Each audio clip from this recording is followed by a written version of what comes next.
This is an audio reading of an essay from Sandcastles by Aiden Khan-Kyoku titled Vegans Are Monks. We Need a Role for Laypeople. Veganism isn't scaling, but a two-tiered movement could. This is a follow-up to my last episode, which pulled together a wide range of reactions to FarmKind's provocative Forget Veganuary campaign. I recommend listening to that episode before this one. Here's a quick summary of this post. With meat consumption skyrocketing and rates of veganism stagnant, strategies focused on individual veganism appear to offer only limited potential for animal advocates. The small fraction who are vegan act as a symbolic vanguard, living out our vision for a world without animal exploitation. They also serve as the movement's crucial activist base. We must find a way to expand the movement beyond the small vegan population without alienating our most dedicated supporters. The solution is to treat vegans as a priestly class, an elite cadre making a deep personal commitment to live out transformational values on behalf of a wider community and deserving the utmost respect. To achieve this, we must let go of the idea that veganism is for everyone. We must offer a low-commitment way for animal lovers to align themselves with the vegan movement. FarmKind's offset framing is the most general solution yet proposed, and it matches a rich historical precedent: the relationship between priestly monastic elites and the lay communities that support them. 1. Won't somebody think of the vegans? Previously on Sandcastles, we saw how FarmKind's campaign telling people to forget veganism and donate to effective animal charities instead set off a firestorm of constructive debate among animal activists. Today, I'm going to dig into what I suspect are the deepest questions dividing responses to the campaign. Veganism presents an unsolved puzzle for the animal movement. First, in 3 decades of vegan advocacy, rates of veganism have grown only very slowly, plateauing around 1 to 4% in all but a couple small countries. Second, total and per capita meat consumption have increased sharply across rich and poor countries alike. But third, with a few notable exceptions, only vegans are willing to dedicate their careers or free time into campaigning for farmed animals. We have a movement of vegans. Even incremental welfare campaigns could be accurately described as part of the vegan movement, given how many of the people working on those campaigns are vegan. With the frustratingly slow rate at which veganism has spread, many of us would like to expand our movement beyond vegans. If we only welcome vegans to advocate for animals, we are limiting ourselves to a tiny fraction of society. You could say, well, everyone can go vegan, so we're not excluding anyone. But that just brings us back to square one. Everyone could go vegan, but they aren't, and we aren't succeeding in convincing them.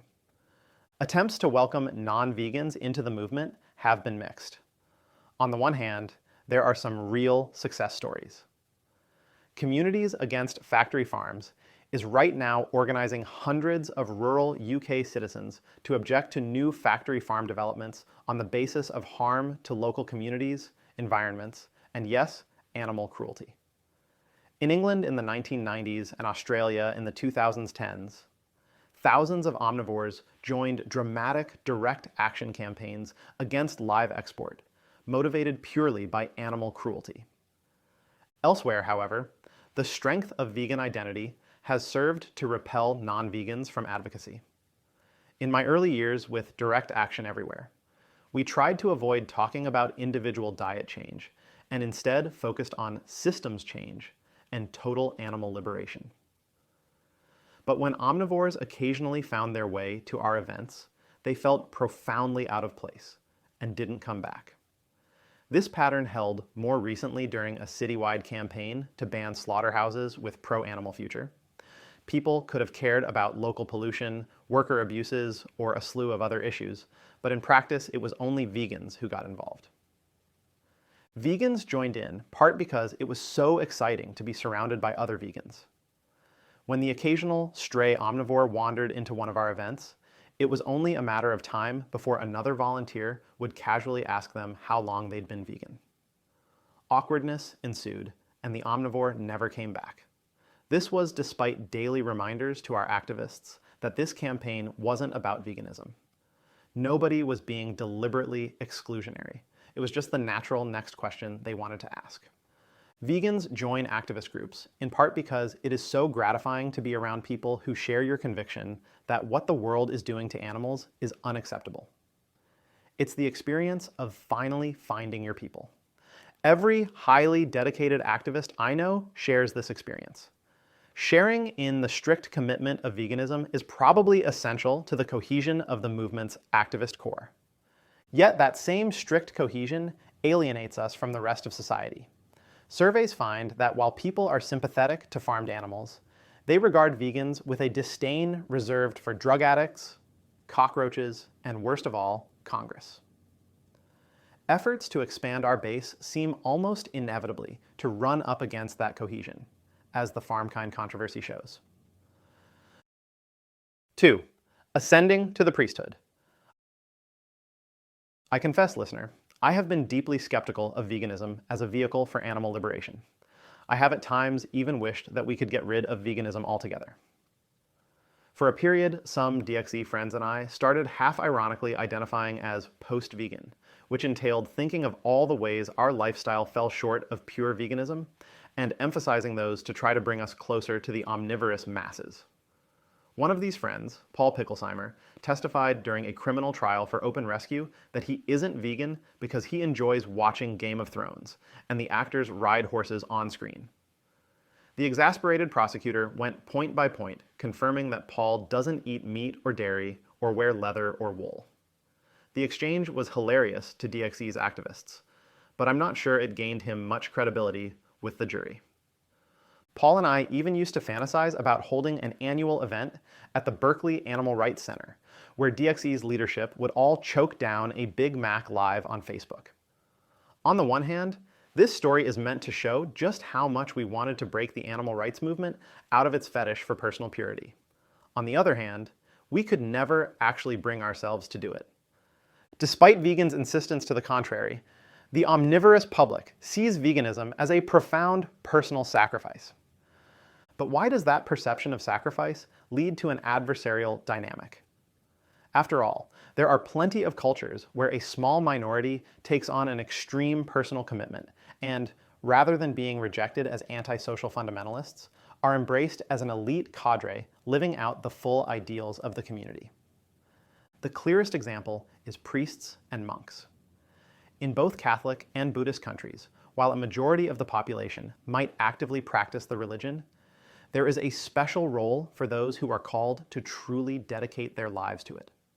Priests and monks in both traditions take vows of celibacy and live cloistered, rigidly structured lives that can make military discipline seem mild by comparison.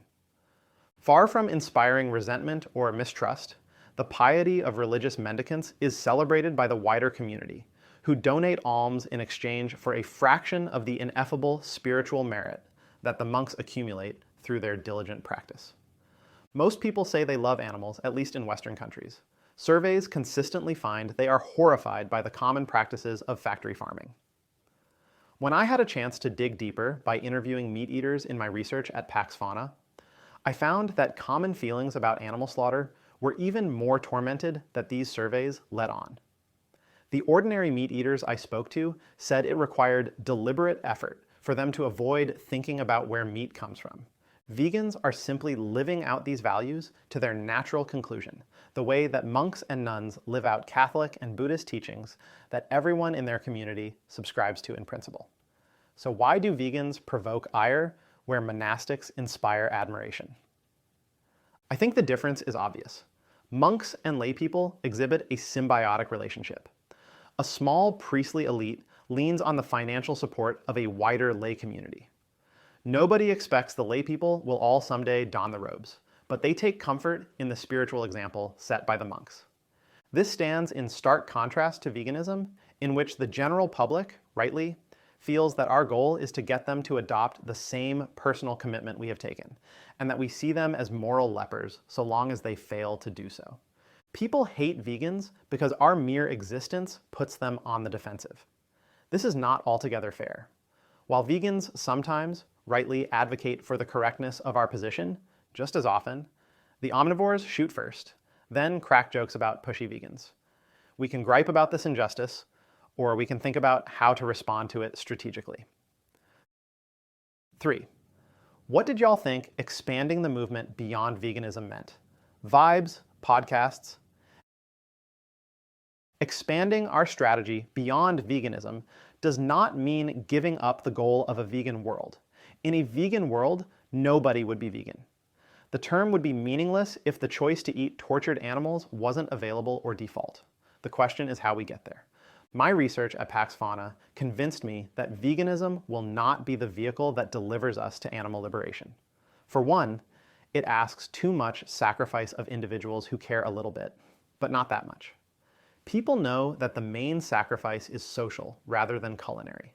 They're less worried about what they would eat and more about how inconvenient it would be to have limited options when eating out with friends, how their friends and family would tease them, and how it would complicate family dinners at the holidays. Sure enough, these are the explanations most commonly offered by recidivist vegans. In other words, veganism is only a sacrifice if you do it alone.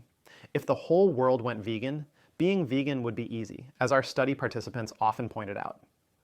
But until then, there's not much we can do to make it less socially costly.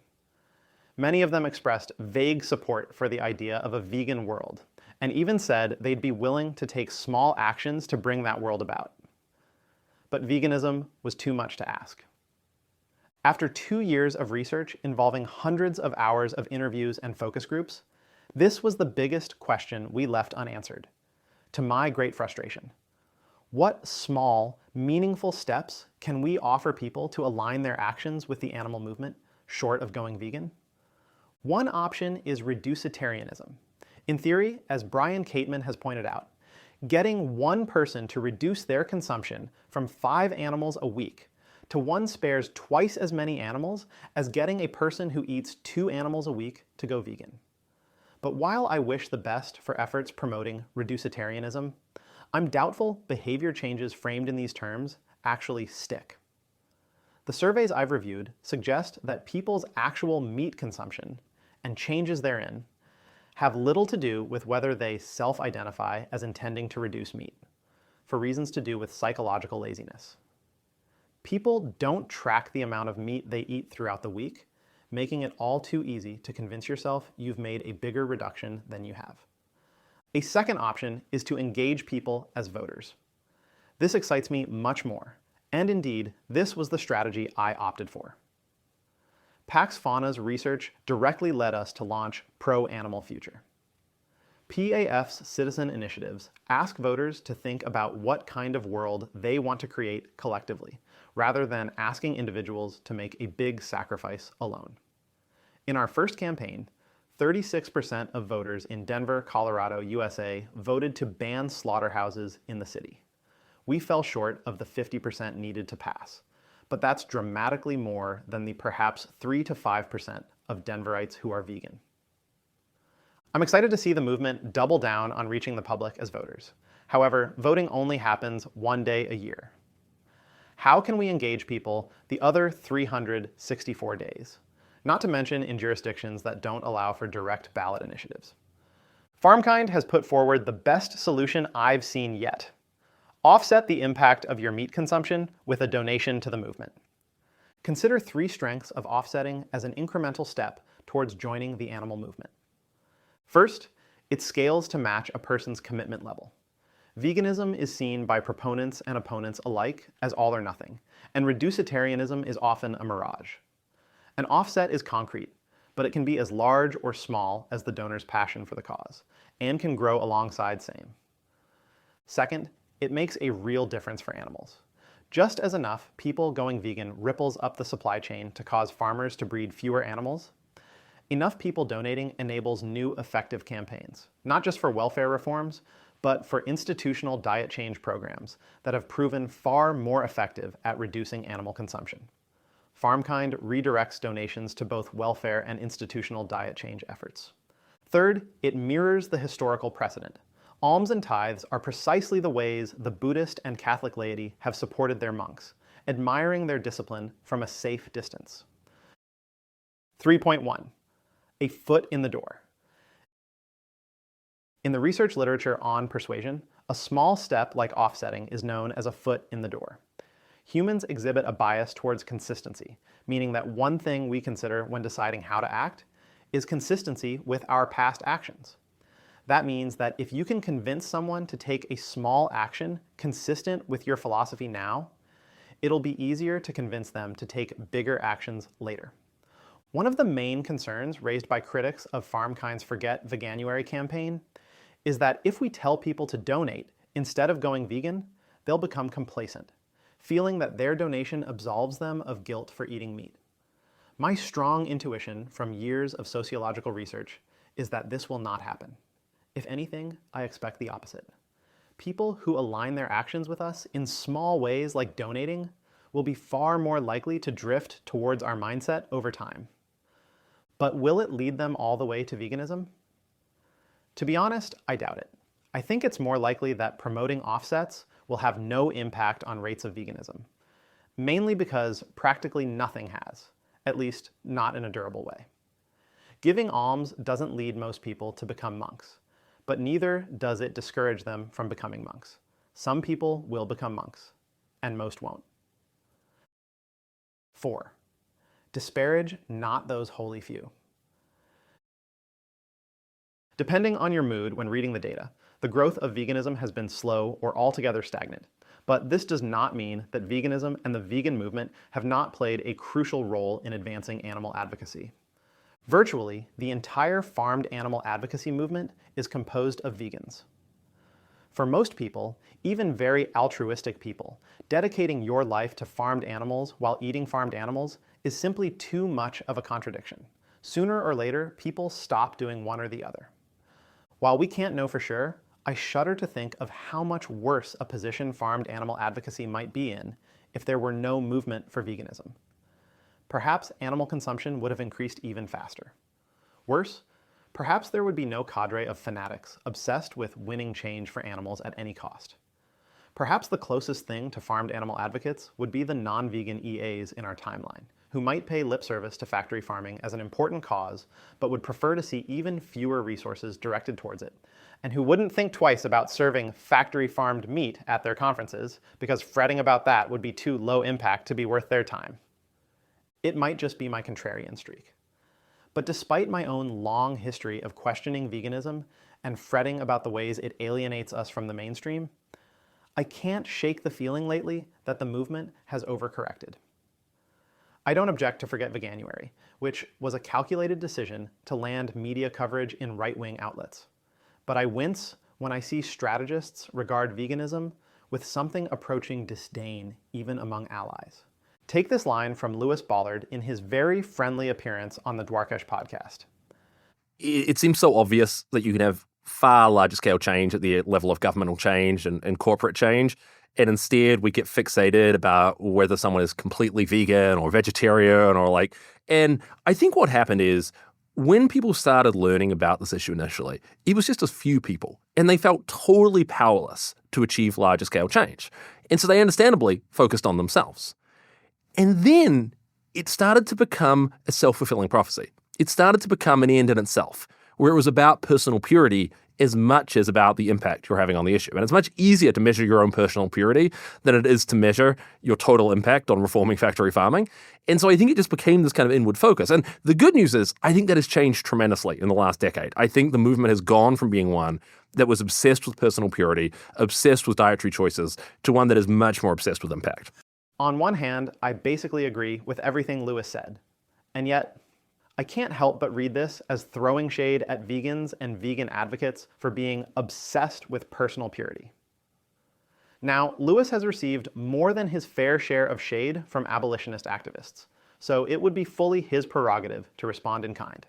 But I'm fairly certain that wasn't his intention, especially given his own words in defense of Veganuary last week. I think we should also have a very high bar for attacking well-meaning people doing good in the world, whether vegans, EAs, organ donors, aid workers, or long-termists. Lewis's intent on Dwarkesh was clearly to invite non-vegan listeners into the animal movement. But in a more subtle way than FarmKind, He's demonstrated the zeitgeist in the movement that takes for granted how the price of admitting non-vegans is belittling veganism. And I'm not even saying that assumption is wrong, at least not in the present. At Pax Fauna, I was reminded daily of just how far we have to bend over backwards to avoid triggering defensive reactions from non-vegans. My experience exactly matches what Tom Norman from FarmKind said in defense of his campaign. When we start talking about factory farming, the script in people's minds is that you've started talking about this, now you're going to ask me to change my diet. And so they've already stopped listening to us. We used to get comments about, I'm not going to go vegan, I love bacon too much, where we weren't talking about veganism at all. There's a lot of people out there where to reach them, we have to make it explicitly clear that we're not asking them to go vegan. If we had said you could do both, people wouldn't have heard what we were saying. Still, I can't help but think that past social movements probably haven't gotten very far by dunking on their most committed followers. Describing vegans as obsessed with personal purity comes across as mean, even if it's true. And it is true. Even I am guilty of standing in Japanese grocery stores trying to research whether some trace ingredient written in obscure kanji is animal-derived, even though I know every minute spent on things like this is a waste of time and energy that would be far better spent working on any form of animal advocacy. The classic argument in favor of this kind of purity is that it puts you in a strong moral position to argue from. But it's not at all obvious that arguing from this moral high ground makes us more persuasive. On the contrary, most evidence finds people react negatively to vegan messengers and lower their guard when they learn that the advocate they are speaking with is a fellow meat eater. But while being vegan probably doesn't make you more persuasive to non-vegans, that doesn't mean the value of a vegan to the movement can be reduced to the number of animals they would have otherwise consumed. I'm sympathetic to the feeling that something more is lost. Virtually every activist I know remembers their transition to veganism as a pivotal point in their life, a transformation that rippled across their entire identity and led directly to where they are now. The utilitarian logic Lewis appealed to when talking to Dwarkesh, focusing on your total impact on reforming factory farming rather than your own habits, probably doesn't resonate with the average person. Utilitarianism is an esoteric moral philosophy, probably less frequent among the general population than veganism. The vast majority of people make their decisions according to a vague virtue ethical framework, that is, focusing on themselves and on what actions would make them a good person, or otherwise be consistent with their image of themselves. These folk ethics undergird the relationship between priests and laypeople. The common folk want a shortcut to be aligned with the good, to participate in righteousness with minimum personal sacrifice. This is the logic that will make offset campaigns most compelling. Not, this is more effective than veganism, but this is the easy way for you to get on the right side of history. 4.1.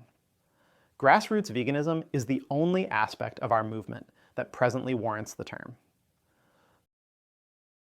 Folk ethics explain why veganism has spread as far as it has. After all, while we wish it was more widespread, 3% of the population of a country being vegan is extraordinary.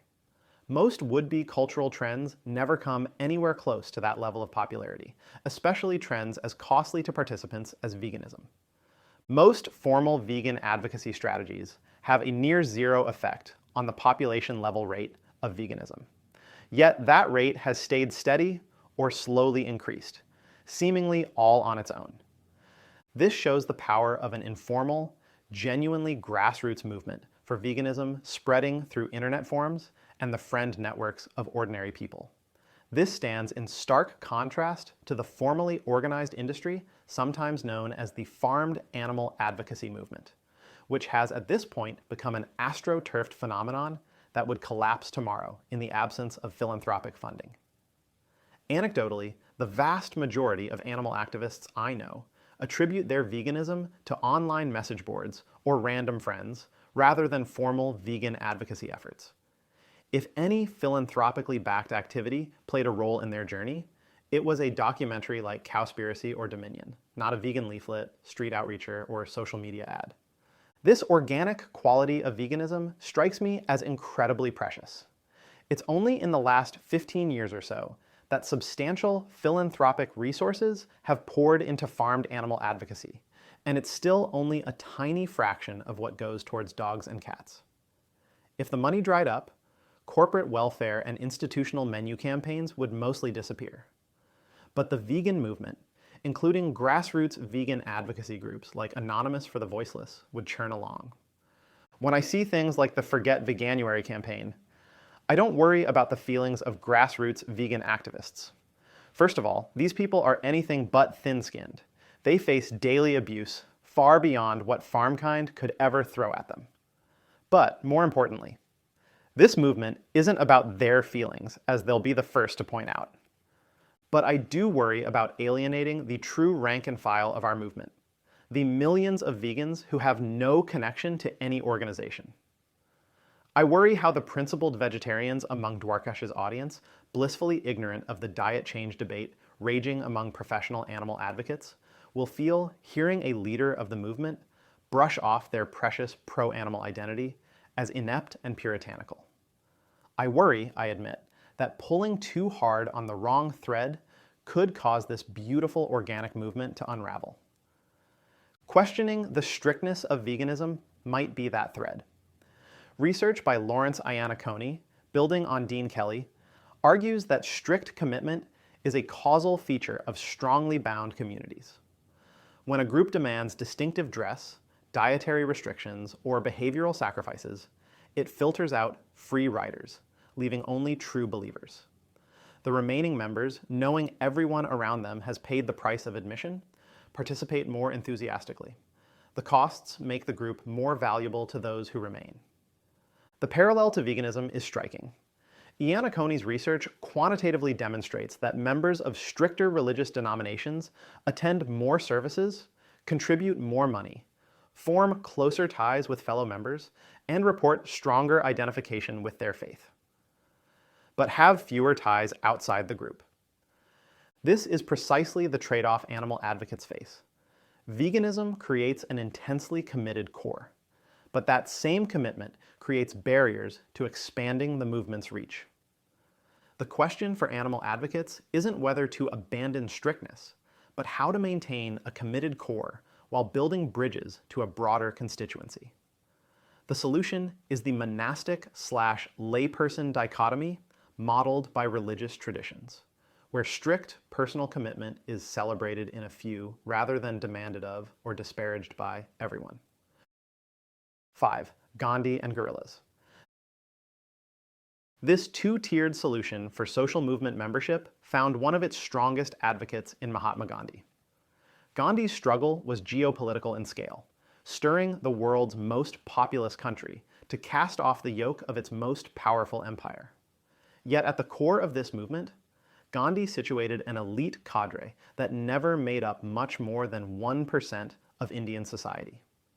Like any good priestly class, Gandhi's most devoted followers were set aside by dress, diet, and personal purity. One staple of the movement was khadi, traditional hand-spun Indian textiles. Khadi clothing was both a clear visual marker of movement identity and an active economic protest, forsaking mass-produced British imports in favor of more expensive indigenous produce. Boycotting British industry was one of the costly Swadeshi vows taken by Gandhi's most devoted followers. Other vows included withdrawing from all British Raj institutions, including enrolling in government schools and forsaking government employment, often the highest paid work available. Vegetarianism and sobriety. Spending time daily hand-spinning khadi thread on a charkha. So, were these strict adherents of Swadeshi ostracized by the Indian populace? Of course not. Rather, they functioned as a respected vanguard, supported by the patronage and admiration of the masses as they traveled from village to village promoting the nationalist cause. Gandhi's followers blurred the line between a priesthood and a guerrilla movement, and the latter is also a useful metaphor for veganism. In his classic study of guerrilla strategy, The War of the Flea, Robert Tabor explains how guerrilla revolutions that started out numbering in the dozens have been able to defeat full-scale regular militaries by way of a small, highly dedicated cadre surviving off the patronage of a sympathetic rural population into which they can dissolve and reappear at will. As with monks, the goal of an insurgency is never to recruit the entire population into active armed struggle. Instead, a small guerrilla force takes on the lion's share of personal sacrifice and risk. Living in caves or tunnels and armed with only improvised weapons, they wage hit-and-run warfare on high-tech militaries, while the general population discreetly provides food, fuel, and misdirection. If we accept this metaphor, the key lesson is the close relationship between the guerrillas and the general public. Counterinsurgency efforts fail most spectacularly, Tabor shows, when the occupying force treats the guerrillas as the main problem rather than merely the most dramatic expression of widespread popular discontent.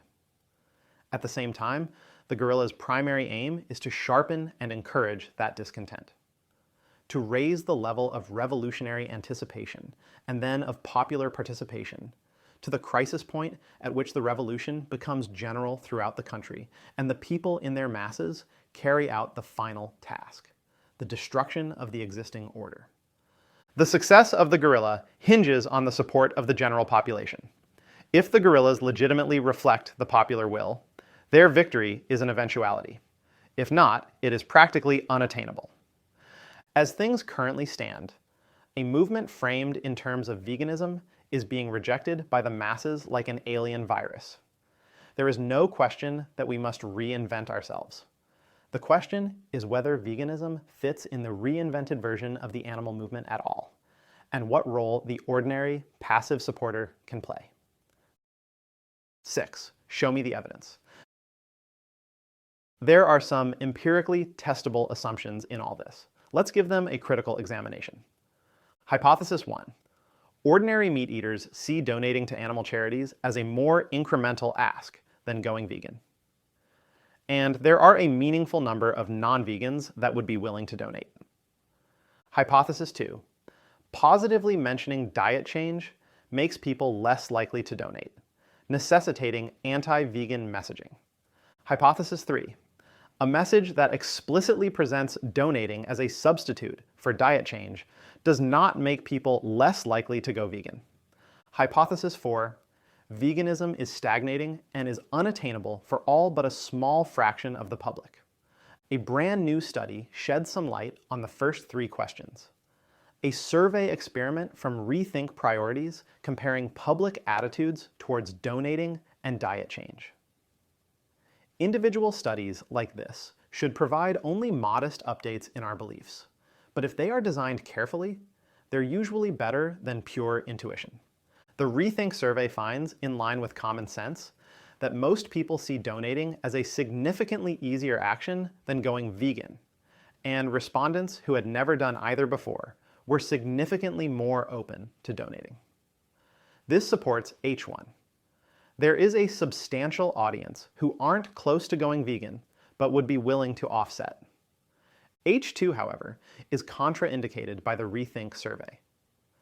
Comparing one message that only described donating as a powerful way to oppose factory farming to a second one that explicitly set it apart from going plant-based, respondents who saw the first message versus the second scored it more compelling. The effect was statistically significant, but very slight. However, it's at least enough to say that in this survey, a message contrasting donations with diet change was not more effective. This evidence is much weaker. First, in messaging studies like this that test only one version of each message, it's impossible to know if the effect was due to the variable you care about or due to some other variation in the message. Perhaps a different version of the anti-vegan message would have performed better. Indeed, the message tested by Rethink Priorities was much milder in its critique of veganism than the Forget Veganuary campaign. Moreover, this kind of survey only measures one part of the equation, determining the impact of a message. In one of my favorite recent articles, Ben Tappan explains how the simple formula for message impact is persuasiveness multiplied by reach. That is, if message A is half as persuasive as message B, but goes viral and is seen by 100 times as many people, it has a 50 times greater impact. Ben points out that the persuasiveness of different messages tend to vary only modestly, but their reach varies dramatically, making viral spread far more important than message persuasiveness.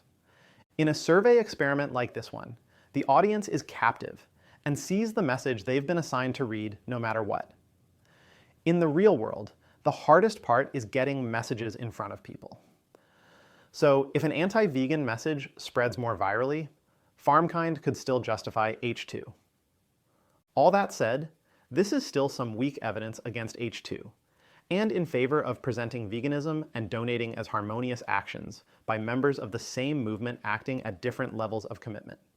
I'd love to see FarmKind directly test their anti-vegan message against something that fits the tone I'm arguing for in this post, measuring both persuasiveness and virality. Furthermore, some observers feel H3 renders H2 irrelevant. If the spicy messaging dissuades people from going vegan, it might not be worth it. The Rethink survey might be even less helpful here, because the message contrasting donations and diet change was so much gentler than FarmKind's real-world message. But for what it's worth, the comparison message had no negative effect on people's attitudes towards going plant-based. 6.1. Veganism sitrep. Now for H4, how is veganism going, really?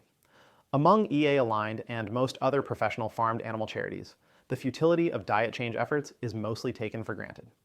The common story is that veganism is hovering somewhere between 1% and 4%, has not meaningfully increased in recent decades, and provokes defensiveness and resentment. Bryant Research released a report this week commissioned by the Vegan Society, examining public attitudes towards veganism in 21 countries. The report isn't shy about looking for bright spots in global vegan trends, but the findings on rates are sobering. With the sole exception of India, where religious history and widespread poverty complicate interpretation, no country exceeded 5% veganism. Most countries were closer to 2%, including the USA, UK, Australia, and Germany.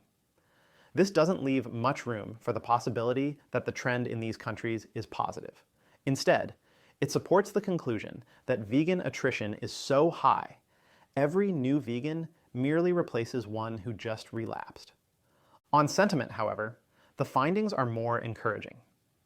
People's self-reported feelings towards vegans and veganism were both slightly positive, hovering around 4.5 on a 1 to 7 scale, where 4 is neutral, across countries from the USA to Kenya. This modestly supports the theory that anti-vegan sentiment comes mostly from a vocal minority, and that a considerable part of the public is ready to passively support the movement in a lay capacity. 7. The money shot. Imagine it's February 2027, also known as Offsetbuary. FarmKind is graciously waiting in the wings to catch every failed Veganuary participant, offering a way to retain their dignity and continue participating in the movement with a role that matches their commitment. A large and growing movement of offsetters supports and celebrates their committed vegan core through FarmKind's Adopt a Vegan program, where every monthly donation supports an advocate working on winning campaigns. What will it take for us to get from here to there? I see 3 necessary changes. First, vegan activists must accept that veganism is not for everyone and embrace the laity. The message from us is, veganism is great, but if it's not for you, you've got to at least offset. Second, advocates focused on institutional change should treat vegans with the utmost regard. It should never be possible to mistake us for discouraging the exceptional people willing to sacrifice for farmed animals. The message from mainstream allies should be, I'm not vegan, but the vegans are right. Third, Activists need to overcome their ambivalence about money. Money can be used directly to help animals, and more money means more advocacy. A large recurring donation can be much more impactful than one person going vegan. And a small one is better than nothing. I've spent 6,000 words ranting at you about the first two, but if I'm reading the responses to Forget Veganuary carefully, the third point might actually be the biggest obstacle. The strongest negative reactions to FarmKind came from vegan activists disgusted by the idea that someone could use money to pay down the moral debt created by caging and slaughtering an animal. This is the main focus of ForgetFarmKind.com, a hilarious satire of the original Forget Veganuary site, which you should definitely go click through. This is genuinely confounding. On one hand, finance is the primary metaphor we use to speak about morality. We owe things to animals, we repay kindnesses, and criminals must pay for their crimes. But taking these metaphors literally, suggesting that someone could use money to correct their moral balance sheet, commonly provokes disgust. Monetary debt and moral debt are inconvertible, according to this understanding. This is even further complicated by the fact that most people don't abuse animals themselves, but pay someone else to do it for them. The layers of this could be the subject of a dissertation, and I won't attempt to resolve it all here. I just want to confront the practical question head on. Is there any amount someone can pay to make up for not going vegan? Let's imagine someone in FarmKind's target audience. Call him Dustin. Dustin has been convinced of the moral imperative of veganism, and he is an ethical guy. He knows that he should cut out animal products and educate himself by watching vegan documentaries. But he really wants to keep eating meat, and he really doesn't want to burn horrible images into his mind. Continuing to be able to eat meat would be worth quite a lot to him. Dustin has an idea. He will pay someone else to go vegan on his behalf, documentaries and all. By his actions, he can create one more vegan in the world, but he can keep eating meat. He thinks about this, and it feels a little bit imbalanced, so he decides he'll pay 2 other people to go vegan, which feels like it will put him solidly in the black. He's not sure how much it will cost to pay someone else to go vegan. After all, it would cost a lot to pay him to do it. But maybe other people value meat eating and documentary avoidance less than him, or value a given amount of money more, considering Dustin is relatively well off. He resolves that if he can't find anyone to go vegan for him, then he'll do it. But he posts a classified and right away finds 2 people willing to completely remove animal products from their diet and spend time learning about animal rights for a monthly fee that he can easily afford. They figure out an accountability system. Dustin happily starts paying, and the world has 2 new vegans instead of 1. This story illustrates a few things. First, I imagine people will disagree about whether something is missing here compared to a person going vegan for ethical reasons. Dustin won't undergo that vegan metamorphosis, whereby he stops seeing cuts of meat as food and starts seeing them as literally part of someone's body who had to be parted from it through terrible violence. What about surrogate vegans? A solid body of research supports the idea that it is much easier to convince people of an animal rights position if they first stop eating meat for any reason. That is, behavior change often comes before a change in beliefs, rather than following from it. And on the other hand, most people who try being vegan revert even if it was for ethical reasons. So, while the value of veganism can't be reduced to the animals you don't eat, it's not certain whether Dustin's strategy is less valuable to the animal movement than him going vegan himself. If we think about the likely outcomes probabilistically, then Dustin's strategy is worth at least some fraction of a normal vegan conversion. Setting that aside for a moment, the story also illustrates how money works. Money is kind of magical. It can transform almost anything anyone values into almost anything else. Medieval alchemists spent their lives trying to turn lead into gold, but money can already do that. By denominating a market price for lead and for gold in the same currency, you can sell your lead and buy an equivalent value's worth of gold. Money can also do this with valuable things that are not tangible, allowing Dustin to compare the value of his moral obligations against his strong desire to eat meat. But what really makes money incredible is its ability to seek out the lowest cost way to achieve a given value. In this case, Dustin saw going vegan as a very large sacrifice, and the price he reached in his own mind for what that was worth to him was much higher than for some other people. Thanks to the magical powers of money, Dustin's conscience was able to search across the world for more cost-effective ways to increase total veganism, getting 2 vegans instead of 1.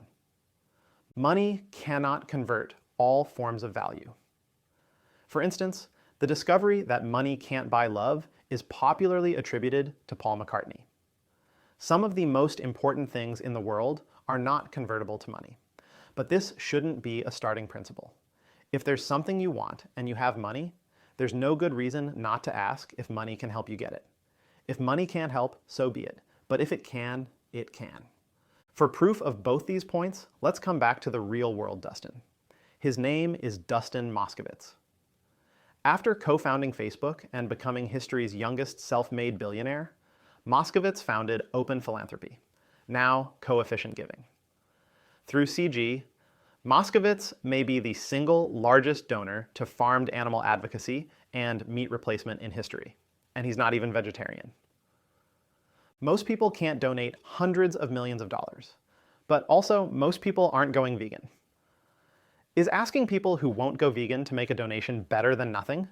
The donation could even be used for vegan advocacy. My friend Tynan Hughes was an experienced door-to-door fundraiser for large charities like Amnesty International when he joined the Colorado chapter of Pro Animal Future as a volunteer.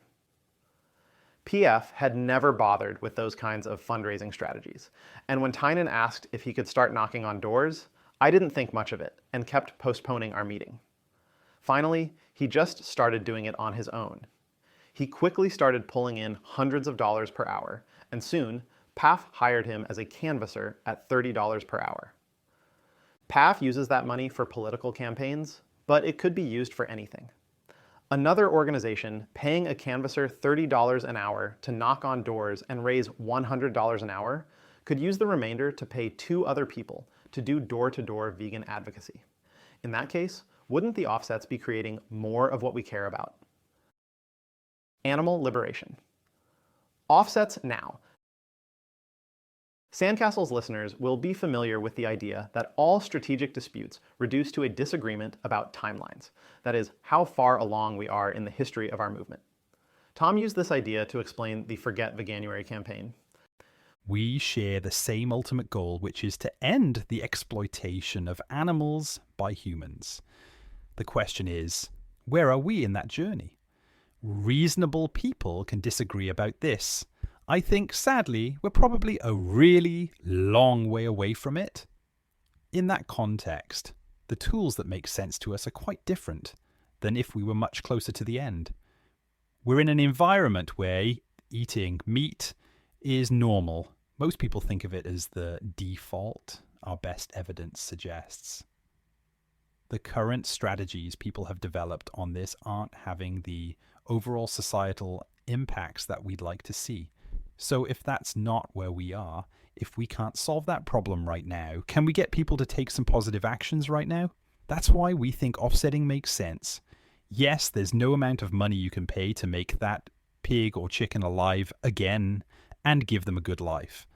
But in the aggregate, you can prevent the next chicken from being stuck in a cage all her life. You can prevent the next pig from having his teeth removed without anesthetic. You can prevent the next 1,000 shrimps from being killed without stunning or having their eye stalks crushed. But I actually think offsets make sense in short timeline worlds too.